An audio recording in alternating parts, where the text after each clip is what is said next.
So, a few days ago I was reading the newest Isle devblog mentioning the usual bug fixes and content development for the next update.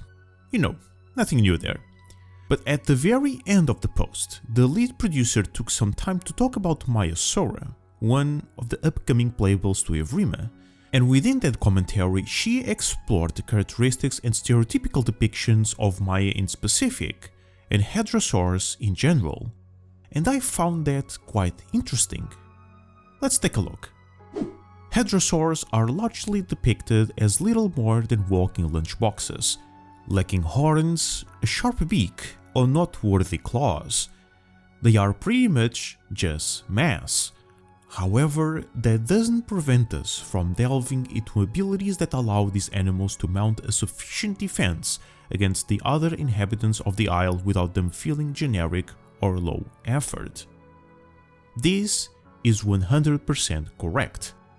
In pretty much all paleomedia, carnivores are portrayed as bloodthirsty killing machines capable of completely demolishing any living creature, while herbivores are often shown as lesser capable animals that rarely oppose any major threat to anyone, with hadrosaurs being at the top of that description. Calling them lunchboxes is no understatement. This dinosaur family is notorious for being so pathetically helpless and impotent to the point that people question how did they survive for millions of years to begin with. This is so widespread that this poor representation even appears in documentaries, and it has been done for such an extended period of time that entire generations, myself included, grew up with this concept of them. And now people even expect these animals to be displayed in this manner. But this couldn't be further from the truth. Hadrosaurs were a massive and extremely successful family during the Mesozoic. In fact, they are one of the most dominant herbivores of their time with over 61 individual species. Of course that their success is due to many factors outside of their interactions with carnivores.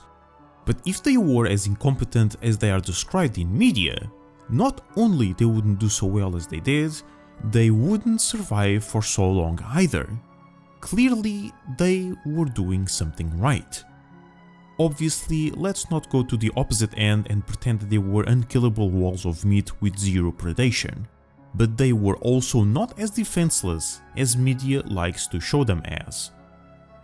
In all fairness, it is very easy to believe these creatures didn't oppose any life-threatening danger, especially to predators of their time like the famous Tyrannosaurus rex.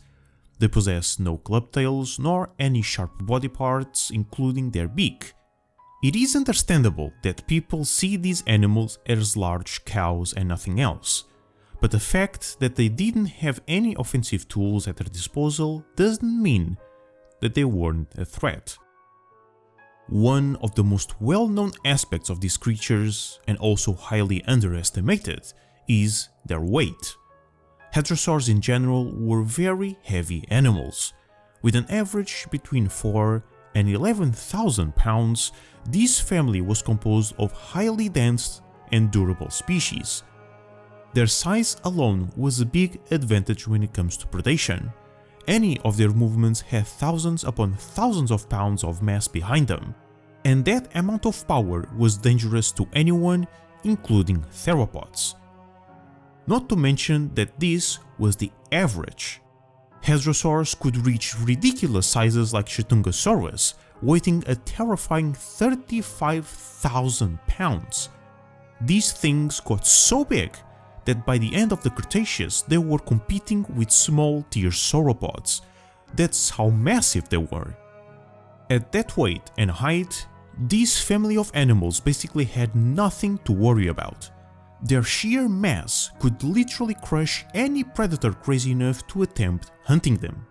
And this is a singular specimen.